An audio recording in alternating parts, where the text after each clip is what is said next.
بسم اللہ الرحمن الرحیم۔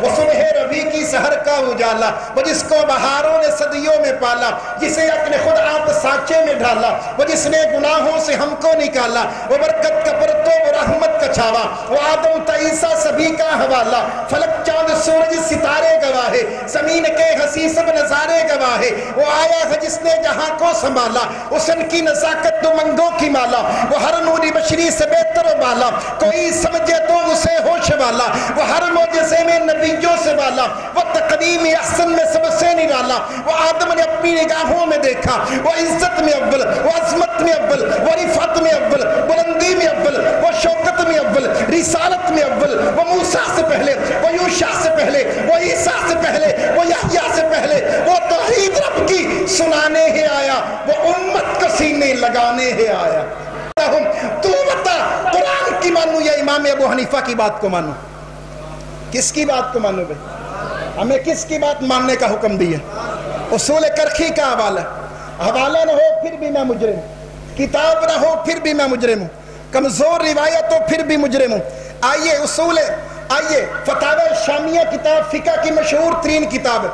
اس وقت تک کوئی مفتی تصور نہیں ہوتا، اس وقت تک کوئی مفتی نہیں بنتا جب تک فتاوی شامیہ پڑھ نہ لے جائے، جب تک فتاوی شامیہ پڑھا نہ دی جائے، جب تک فتاوی شامیہ اس کی نظر سے نہ گزر جائے، اس وقت اہل سنت کے ہاں کوئی مفتی تصور نہیں ہوتا ہے۔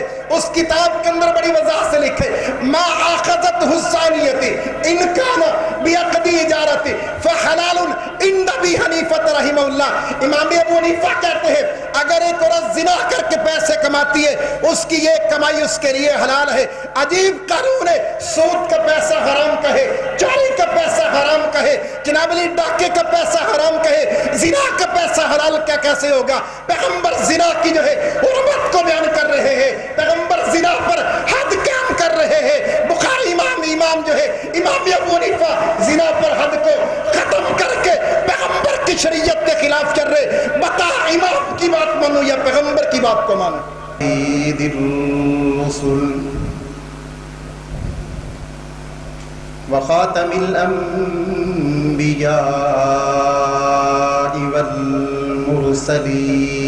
والمرسلین وعلى آلہ واصحابہ اجمعین۔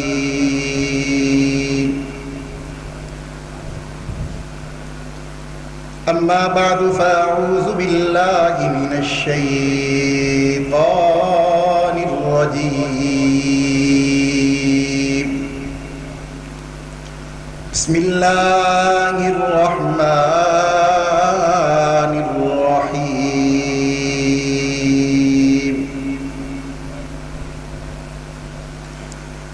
وَلَلْآخِرَةُ خَيْرٌ لَكَ مِنَ الْأُولَى۔ صدق اللہ العظیم۔ کہاں اس کے مقدر کا ستارہ، کہاں اس کے مقدر کا ستارہ ہو جس کو میسر تیری رحمت کا سہارا۔ تنہا ہے، یکتا ہے، اکیلا ہے، احد ہے، غیرت تیری کرتی نہیں شرکت کو گوارا۔ حق یہ ہے کہ تجھ بن کوئی معبود نہیں ہے۔ ہو لاکھوں سلام اس آقا پر، بت لاکھوں جس نے توڑ دیے، دنیا کو دیا پیغام سکون، طوفانوں کے رخ موڑ دیے۔ اس محسن اعظم نے کیا کیا نہ دیا انسانوں کو، دستور دیا، منشور دیا، کچھ راہیں دی، کچھ موڑ دیے۔ معزز سامعین حضرات، آج 26 اکتوبر بروز بدھ 2022 کا یہ دن اپنی منزل کی طرف رواں دوا ہے۔ لالیاں کے اس مسجد کے اندر آپ حضرات کی زیارت کی توفیق نصیب ہو رہی ہے۔ ہماری خوش نصیبی ہے کہ اس وقت سٹیج پر مسلک اہل حدیث کے ترجمان استاذ مکرم شیخ الحدیث حضرت مولانا سرفراز صاحب حفظہ اللہ موجود ہے۔ آپ ان کی زیارت کر رہے ہیں۔ حضرت کی موجودگی میں میں طالب علم ہوں، چند سبق سنانے کی غرض سے باتیں عرض کروں گا اور مختصر وقت میں آپ احباب کے سامنے مسلک اہل حدیث کا پیغام، مسلک اہل حدیث کی دعوت اور مسلک اہل حدیث کا منہج رکھنے کی کوشش کروں گا انشاءاللہ۔ ہمارا پیغام کیا ہے؟ ہماری دعوت کیا ہے؟ مسلک اہل حدیث کا پیغام کیا ہے؟ کہ ہم اس روح زمین پر اللہ وحدہ لا شریک کی ذات اقدس کے بعد کائنات کے سب ترین افضل ترین، ساری کائنات سے مقدس ترین، ساری کائنات سے بلند و بالا، عزت و عظمت میں، معیار اور وقار میں، شان اور شوکت میں، نبوت اور رسالت میں اگر ہم کسی ہستی کو مانتے ہیں تو وہ ہستی جناب محمد الرسول اللہ صلی اللہ علیہ وسلم کی ذات اقدس ہے۔ اللہ کے پیغمبر ارشاد فرماتے ہیں، ایک روز میں وادی بطحا میں آرام کر رہا تھا۔ مسند دارمی کی روایت ہے، فرماتے میری آنکھیں سوئی ہوئی تھی اور دل جاگ رہا تھا۔ میں نے دیکھا کہ آسمان سے دو فرشتے زمین پر آئے ہیں۔ ایک فرشتہ میرے پاس آ کر کھڑا ہوا اور دوسرا فرشتہ دامن آسمان کے اندر پرواز کر رہا تھا۔ اس آسمان والے فرشتے نے اس زمین والے سے پوچھا، اہوا اہوا، کیا ہمیں جس کی طرف بھیجا گیا ہے یہ وہی ہے؟ اس نے کہا ہاں یہ وہی ہے جس کی طرف ہمیں بھیجا گیا۔ پھر ایک ترازو قائم کیا گیا، اس ترازو کے اندر ایک پلڑے میں محمد کو بٹھایا گیا اور ایک پلڑے کے اندر ایک عام آدمی کو بٹھایا گیا۔ میرا پلڑا جھک گیا، پھر اس ایک کے ساتھ 10 آدمیوں کو بٹھایا گیا۔ میرا پلڑا پھر بھی جھک گیا، پھر اس کے ساتھ 100 آدمیوں کو بٹھایا گیا۔ میں محمد کا پلڑا پھر بھی جھک گیا، پھر اس کے ساتھ 1000 آدمیوں کو اس پلڑے کے اندر رکھا گیا۔ وہ پلڑا اٹھا اور اپنی بے وزنی کی وجہ سے یوں ڈولے کھانے لگا۔ میں نے دیکھا کہ ابھی وہ 1000 آدمی میرے اوپر آ کر گرے گا۔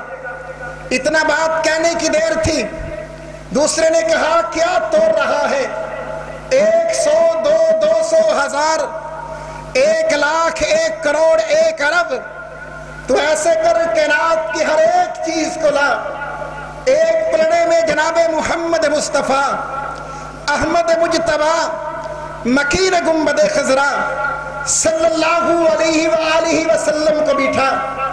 دوسرے پلڑے کے اندر کائنات کے سارے صاحب بٹھا، کائنات کے سارے عبدوں کو جمع کر، کائنات کے سارے کتبوں کو جمع کر، کائنات کے سارے نیکوکاروں کو بٹھا دے، کائنات کے سارے صالحین کو بٹھا، کائنات کے سارے ائمہ کو اس پلڑے کے اندر بٹھا، کائنات کے ہر کتب کو اس پلڑے کے اندر بٹھا، کائنات کے ہر مفتی کو پلڑے کے اندر بٹھا، اس کائنات کے ہر نبی کے صحابہ کو اس پلڑے میں بٹھا۔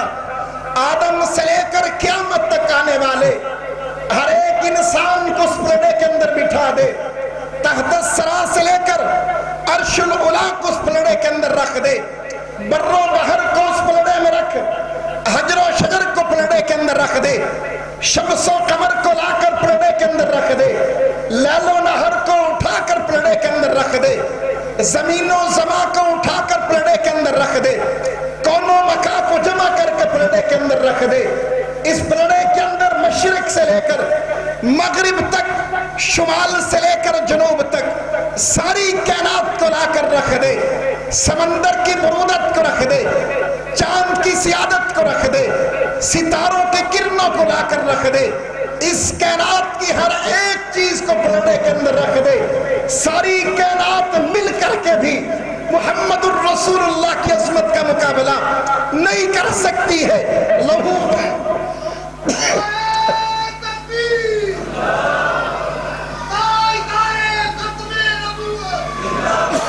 لو وزنت الدنیا کلہا لرجعہا، اس پلڑے کے اندر کائنات کی ہر ایک چیز کو رکھ دے، اور دوسرے پلڑے کے اندر آمنہ کے در یتیم عبداللہ کے لختے جگر مکہ کس محمد الرسول اللہ کو بٹھا دیا دے، ساری کائنات کا پلڑا جو ہے وہ اٹھ جائے گا، ساری کائنات مل کر محمد کی عظمت کا مقابلہ نہیں کر سکتی ہے۔ یہ ہے مسلک اہل حدیث کی دعوت، یہی ہے مسلک اہل حدیث کا پیغام، یہی ہے مسلک اہل حدیث کی دعوت اور منہج۔ اب اس روئے زمین پر اللہ کے پیغمبر سے زیادہ کسی کو عزت نہیں دیتے ہیں، اللہ کے پیغمبر سے زیادہ کسی کو مقام نہیں دیتے ہیں، اپنے پیغمبر کے زیادہ کسی کو معیار نہیں دیتے ہیں۔ ہوں گے کائنات میں قطب و بدال، ہوں گے کائنات میں کائنات کے اندر بزرگ، ہوں گے کائنات کے اندر ائمہ، لیکن روح زمین کے اندر اللہ نے کوئی ایسا انسان پیدا نہیں کیا ہے جو محمد عربی کی عظمت کا مقابلہ کر سکے۔ کوئی ایسا انسان نہیں ہے جو محمد عربی کی عظمت کا مقابلہ کر سکے۔ آئیے میں نے آیت مبارکہ پڑھی ہے، مالک ارشاد فرماتے ہیں وَلَلْآخِرَةُ خَيْرٌ لَكَ مِنَ الْأُولَى۔ آئیے سمجھئے مسلک اہل حدیث کے پیغام کو۔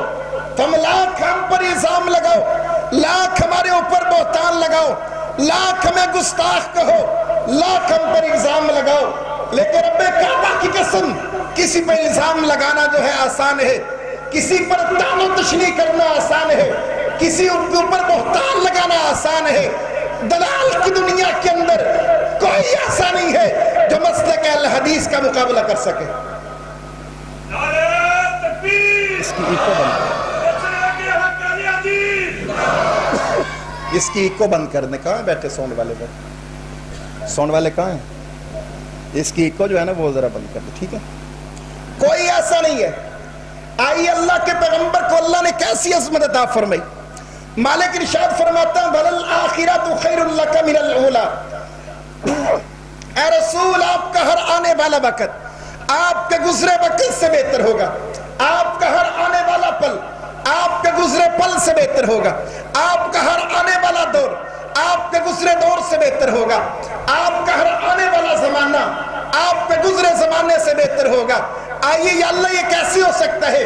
مالک نے قرآن مقدس کے ذریعے بتایا ہے، میں نے اپنے محمد مصطفیٰ احمد مجتبیٰ مکین گنبد خضرا صلی اللہ علیہ وسلم کو کیسی عزت عطا فرمائی ہے، کیسی عظمتوں کے ساتھ نوازا ہے۔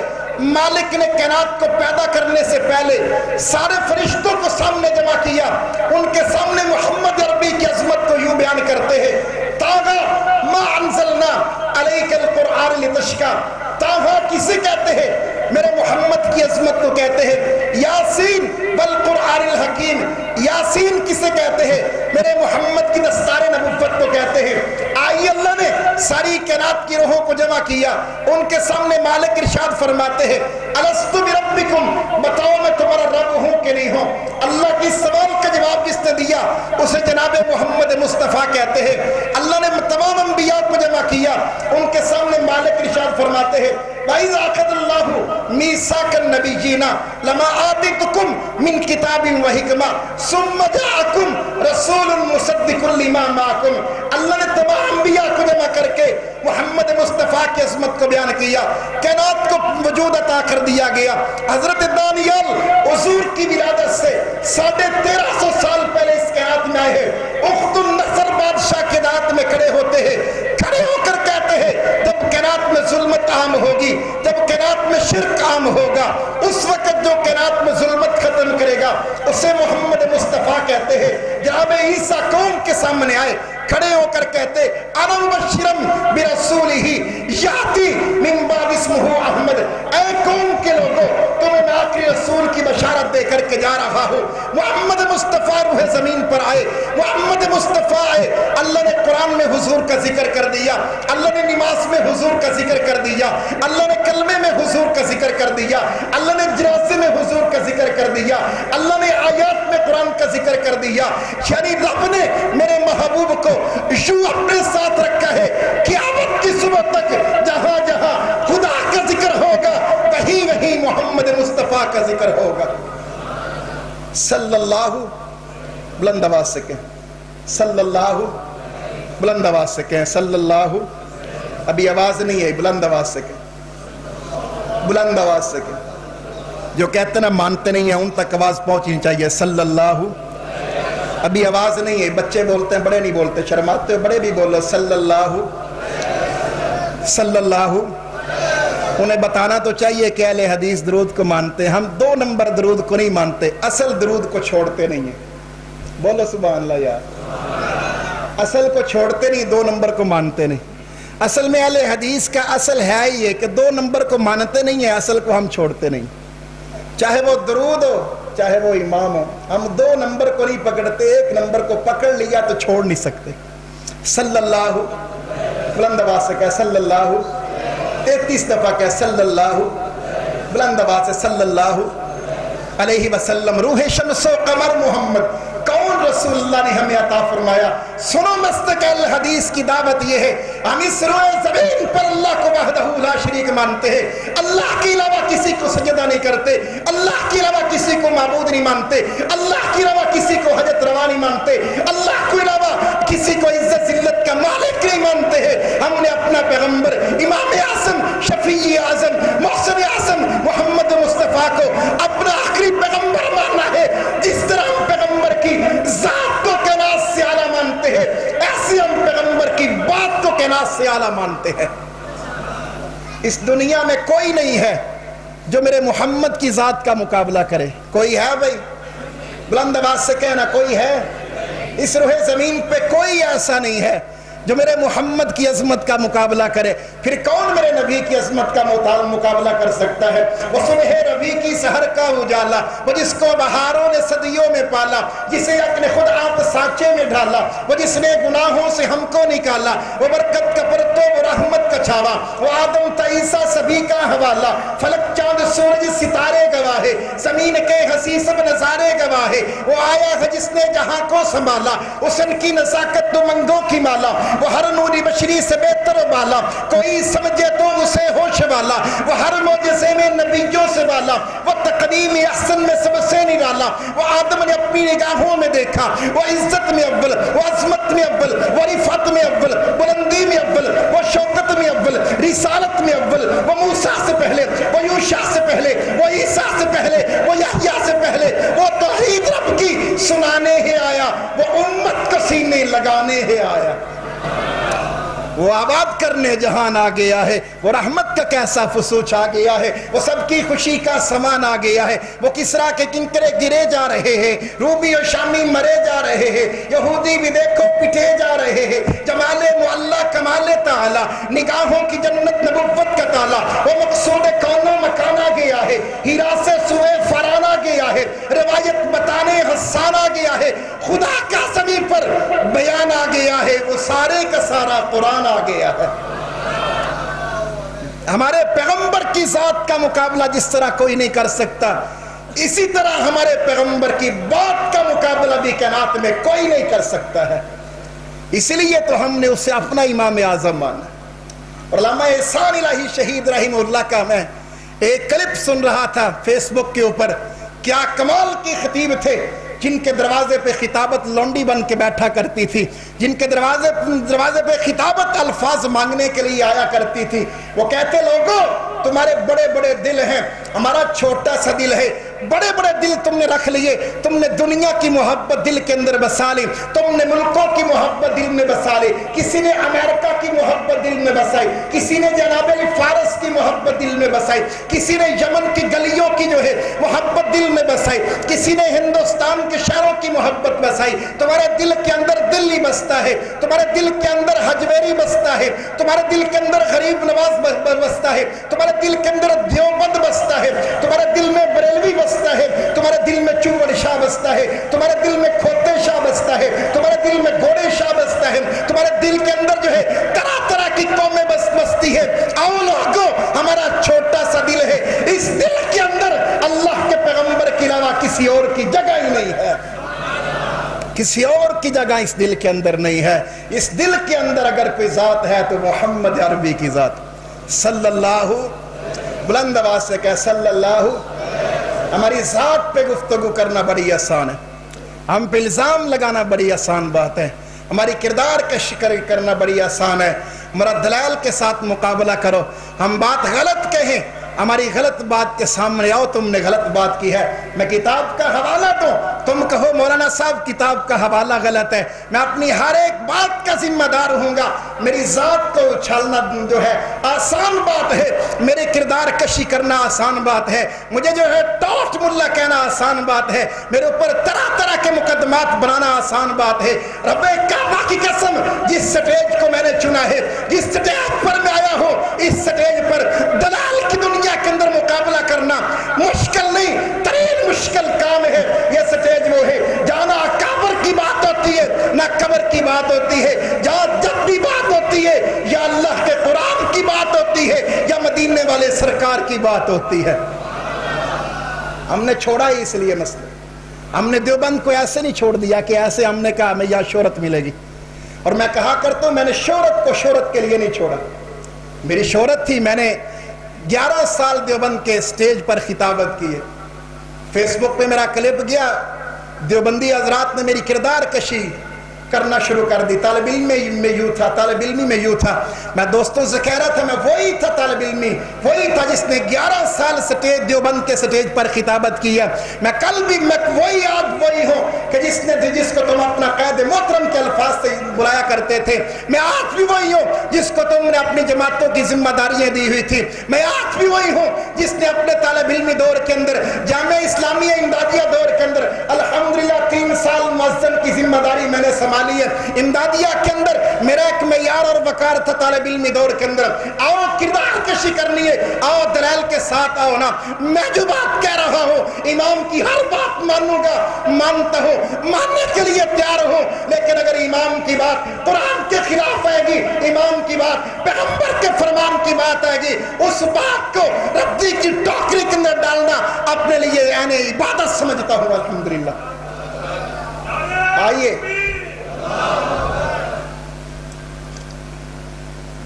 آئیے ذرا موازنہ کرتے ہیں، ہم نے کیوں مسلک اہل حدیث کو قبول کیا؟ یہاں دیوبند کے ساتھی بیٹھے ہوں گے، مسلک بریلوی سے تعلق رکھنے والے ہوں گے، میں آپ کو دعوت فکر دیتا ہوں، ایک دفعہ اپنی تعصب کی عینت کو اتار کر اہل حدیث مسلک کو سمجھنے کی کوشش کریے، اہل حدیث کے موقف کو سمجھنے کی کوشش کریے۔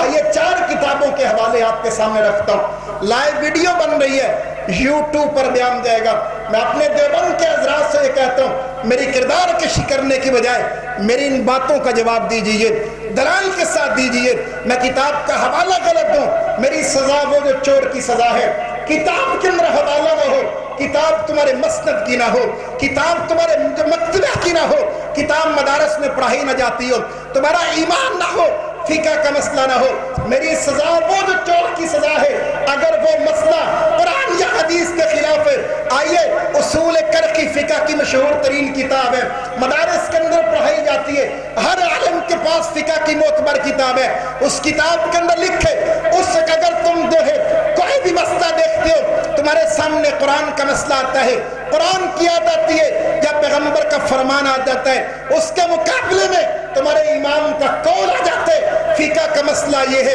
تم قرآن کو چھوڑ دو، حدیث کو چھوڑ دو، امام کی بات کو مان لو۔ مسلمانوں، رب تو کہتا ہے میرے قرآن کو مانو، پیغمبر کے فرمان کو مانو، پیغمبر کہتا ہے قرآن کو نہ چھوڑنا، میرے فرمان کو نہ چھوڑنا۔ امام ابو حنیفہ کہتے قرآن کو چھوڑ دو، میری حدیث کو، محمد کی حدیث کو چھوڑ دو، میری بات کو مان لو، فیصلہ تیرے سامنے رکھتا ہوں، تو بتا قرآن کی مانو یا امام ابو حنیفہ کی بات کو مانو؟ کس کی بات کو مانو بھائی؟ ہمیں کس کی بات ماننے کا حکم دیا؟ اصول کرخی کا حوالہ، حوالہ نہ ہو پھر بھی میں مجرم، کتاب نہ ہو پھر بھی میں مجرم ہوں، کمزور روایت ہو پھر بھی مجرم ہوں۔ آئیے اصول، آئیے فتاوی شامیہ کتاب فقہ کی مشہور ترین کتاب ہے، اس وقت تک کوئی مفتی تصور نہیں ہوتا، اس وقت تک کوئی مفتی نہیں بنتا جب تک فتاوی شامیہ پڑھ نہ لے جائے، جب تک فتاوی شامیہ پڑھا نہ دی جائے، جب تک فتاوی شامیہ اس کی نظر سے نہ گزر جائے، اس وقت اہل سنت کے ہاں کوئی مفتی تصور نہیں ہوتا ہے۔ اس کتاب کے اندر بڑی وضاحت سے لکھے ما آخذت حسانیت ان کان بیعقدی اجارت فحلال عند ابی حنیفہ رحمہ اللہ۔ امام ابو حنیفہ کہتے ہیں اگر ایک عورت زنا کر کے پیسے کماتی ہے، اس کی یہ کمائی اس کے لیے حلال ہے۔ عجیب قانون ہے، سود کا پیسہ حرام کہے، چوری کا پیسہ حرام کہے، جناب علی ڈاکے کا پیسہ حرام کہے، زنا کا پیسہ حلال کیا کیسے ہوگا؟ پیغمبر زنا کی جو ہے حرمت کو بیان کر رہے ہیں، پیغمبر زنا پر حد قائم کر رہے ہیں۔ بخاری امام جو ہے امام ابو حنیفہ زنا پر حد کو ختم کر کے پیغمبر کی شریعت کے خلاف چل رہے۔ بتا امام کی بات مانو یا پیغمبر کی بات کو مانو؟ کس کی بات مانو جی بھائی؟ یہ کس کی بات ماننا جی؟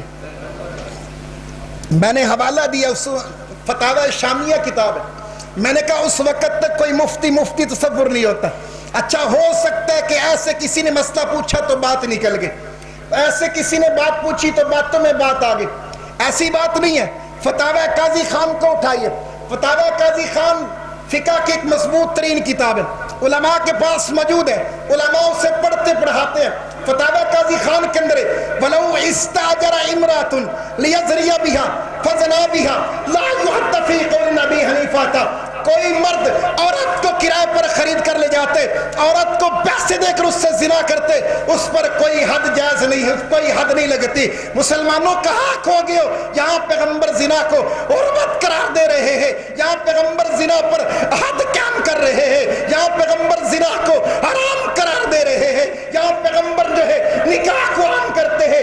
امام ابو حنیفہ نکاح کو جو ہے نکاح کو ختم کروا کر کے اور نکاح کے خلاف جو زنا کی حرمت کو ختم کر کے، اس پر سزا کو ختم کر کے، اس پر زنا جو حد ہے اسے ختم کر رہے ہیں۔ بتاؤ فیصلہ تیرے سامنے ہے، فقہ کی بات مانو یا پیغمبر دو عالم کی بات کو مانو؟ کس کی بات کو مانو گے؟ بلند آواز سے کس کی بات کو مانو؟ ولو استاجر امرات، فتاوی قاضی خان کے اندر یہ حوالہ نہ ہو تو میں مجرم۔ میں نے کیوں مسلک دیوبند کو چھوڑا؟ کہتے ہیں آپ کو 2 کروڑ روپے میں خریدا گیا، آپ کی بولی لگی، آپ نے اپنے آپ کو بیچ دیا، آپ نے اپنے ضمیر کا سودا کیا۔ میں نے کہا میرا کردار کشی کرنا آسان بات ہے، لوگ کیوں ہمیں گالی نکالتے ہیں، لوگ کیوں ہم پر کفر کے فتوے لگاتے ہیں، کیوں ہمارے راستے روکتے ہیں، کیوں ہمیں گندی نگالی نکالتے؟ ہم نے کسی کی عزت کو اچھالے، ہم نے کسی کی باپ کی پگڑی کو اچھالے، ہم نے کسی کے گھر میں ڈاکہ ڈالے، ہمارا کیا قصور ہے؟ ہم نے کسی کی بھینس چوری کی ہے، ہمارا کوئی قصور نہیں ہے، ہمارا ایک قصور ہے، ہم نے امام کی اس بات کا رد کیا ہے جو بات قرآن کے خلاف تھی، ہم نے امام کی اس بات کو چھوڑا ہے جو بات حدیث کے خلاف تھی، اور چھوڑتے رہیں گے۔ یہ جرم ہم نے کیا ہے، جرم کرتے ہیں، اور جب تک زندہ ہے جرم کرتے رہیں گے انشاءاللہ، یہ جرم ہم کرتے رہیں گے، اور ہمیں اس جرم پر فخر ہے۔ کیا ہے بھائی؟ آپ کی آواز نہیں آتی، بلند آواز سے بولے کیا ہے بھائی؟ ہمیں اس جرم پر فخر ہے۔ اکابرین کی موجودگی میں گفتگو کر رہے، حوالہ نہ ہو پھر بھی مجرم، کتاب نہ ہو پھر بھی مجرم، غلط ہو پھر بھی مجرم، کتاب مضبوط نہ ہو پھر بھی مجرم۔ آوے فتاوی شامی ہے، میں نے تعارف آپ کے سامنے رکھا ہے، میں جی جوڑ رہا ہوں یہاں پر کوئی دیوبندی بیٹھا ہے اسے، میں اہل سنت یہاں بریلوی بیٹھا ہے جی جوڑ رہا ہوں اسے، اپنے غور کر عاشق مصطفیٰ تو ہے یا تو گستاخ رسول ہے، فیصلہ کر تو عاشق مصطفیٰ ہے یا گستاخ مصطفیٰ ہے، جس نے پیغمبر کے احکامات کو چھوڑا ہے، پیغمبر کے احکامات کو چھوڑے، زندگی گزر گئی بچپن سے لے کر جوانی، جوانی سے لے کر بڑھاپے کی عمر تک تو آگے، آج تک تیری زندگی پیغمبر کے احکامات کے خلاف ہے، آج تک تو اپنی نماز پیغمبر کی نماز جیسی نہیں بنا سکا۔ آئیے حدیث کی 5 کتابیں پڑھائی جاتی مدارس کے اندر، بڑی واضح دلائل، بڑی واضح جو ہے بات کہہ رہا ہوں، لائیو کیمرے کے اندر بات چل رہی ہے، حدیث کی 5 کتابوں کے اندر کوئی بھی ایسا حنفی نہیں ہے جو ایک ہے پیغمبر کی صحیح حدیث ثابت کر سکے کہ پیغمبر نے ساری زندگی رفع الیدین کے بغیر کوئی ایک نماز بھی ادا کی ہو۔ لائیے ثابت کیجیے، ہم جو دلائل دے رہے، تم دلائل دو، تم گالی کیوں نکالتے؟ ہم دلائل کی بات کرتے ہیں، آپ گالیاں ہمیں دیتے ہیں، یہ کون سی بات ہے؟ ایک چور تو چکا، ایک بدماشی چوری کرنی، اوپر سے بدماشی کرنی، ہم جو آپ کے سامنے دلیل رکھتے ہیں، دلیل کے ساتھ ہماری بات کا مقابلہ کیجیے۔ آئیے اسی فتاوی شامیہ کے اندر لکھا ہے، کتاب حوالہ نہ ہو تو پھر بھی مجرم، فتاوی شامیہ کے اندر بڑی وضاحت کے ساتھ لکھا ہے، ما آخذت، فتاوی شامیہ کے حوالہ نہ ہو، میں پھر بھی مجرم ہوں، لو رفع فکتب الفاتحہ بالدمع علی جبہتی وعنفہ جاز للاستفشاء وبالبول ایضا۔ آئیے یہ کون سی عبارت آپ کے سامنے رکھ رہا ہوں، اگر آپ کے اندر ذرہ سا ایمان بھی ہے، آپ کو جوڑنے والی عبارت ہے، اگر آپ نے کلمہ محمد کریم کا پڑھا ہے، اگر آپ شریعت محمد کریم کو مانتے ہیں، کون سی سورت فاتحہ کے بارے میں کہا جا رہے ہیں، وہ سورت جس کے بارے میں جناب سیدنا حضرت ابو ہریرہ روایت کرتے ہیں، اللہ کے پیغمبر کی اس سورت کے بارے میں مکمل حدیث ہے، پورے قرآن کا خلاصہ سورت فاتحہ کے اندر ہے، پورے قرآن سے زیادہ عظمت والی سورت فاتحہ ہے۔ اس وقت تک نماز نہیں ہوتی جب تک سورت فاتحہ نہ پڑھی جائے۔ کفار مکہ کے سامنے اللہ سورت فاتحہ کو رکھتے، وَإِن كُنتُمْ فِي رَيْبٍ مِّمَّا نَزَّلْنَا عَلَىٰ عَبْدِنَا فَأْتُوا بِسُورَةٍ، اس ایک سورت جیسی کو سورت لے کرو، وہ سورت فاتحہ۔ اس سورت فاتحہ کے بارے میں فتاوی شامیہ کے اندر فقہ کا مسئلے، لو رفع فكتب الفاتحة بالدمع على جبهته وعنفه جاز للاستفشاء وبالبول ایضا۔ کہتا کسی شخص کو ناک کی لکیر پھٹ پڑی ہو، وہ اپنے علاج کے لیے اپنے ناک پر، اپنی پیشانی پر پیشاب کے ساتھ سورت فاتحہ لکھتا ہے تو لکھنا جائز ہے۔ اللہ قرآن کسی مقدس نام کو گندگی کے اوپر لینا حرام قرار دیتا ہے، اللہ کسی مقدس نام کو گندگی کے ساتھ لکھنا حرام ترین کام ہے۔ یا سورت فاتحہ کو لکھنا ثواب کا کام بتایا ہے، یا سورت فاتحہ کو جائز قرار دیا ہے۔ مسئلہ تمہارے سامنے رکھتا ہوں، بتائیے امام کی بات مانو یا امام اعظم کی بات کو مانو؟ کس کی بات کو مانو بھائی؟ بلند آواز سے بولے، کس کی بات کو مانو؟ جو اہل حدیث ہے وہ میری ترجمانی کرے، کس کی بات کو مانے بھائی؟ بلند آواز سے آواز نہیں آئی، جو اہل حدیث ہے وہ بولے کس کی بات کو مانے بھائی؟ اسی لیے میں نے مسلک اہل حدیث کا منہج رکھا ہے، ہمارا منہج پیغام یہ ہے، ہم جس طرح اللہ کی وحدانیت میں کسی کو شریک نہیں کرتے، ایسے محمد کریم کی مصطفیٰ کے اندر کسی کو شریک نہیں کرتے ہیں۔ جیسے ہمارے محمد ذات میں بابرکت ہے کہ رات مل کے ہمارے پیغمبر کی ذات کا مقابلہ نہیں کر سکتے، ایسے ساری کائنات مل کے میرے محمد کی بات کا مقابلہ بھی نہیں کر سکتے، نہیں کر سکتے۔ پیشاب کے ساتھ سورت فاتحہ لکھنا جائز ہے، پیشاب کے ساتھ سورت فاتحہ لکھنا جائز ہے۔ ایک بندہ، اس کا نام کاشف ہے، مولانا عبد الرحمن ہے، عبد الرحمن کو پیشاب کے ساتھ بندہ یہاں لکھے، ان پڑھ سے ان پڑھ بندہ اس کو یہاں مارنے تک آ جائے گا، ان پڑھ سے ان پڑھ بندہ اس کی جان لینے تک آ جائے گا۔ ارے ظالم، تو نے عبد الرحمن کو یہاں لکھا ہے، کس کو لکھنے کی اجازت ہے؟ پیغمبر کہتا ہے رب سے دعا مانگو، سورت فاتحہ کی دعا مانگو، اللہ سے باتیں کرنا چاہتے ہو سورت فاتحہ کی تلاوت کرو،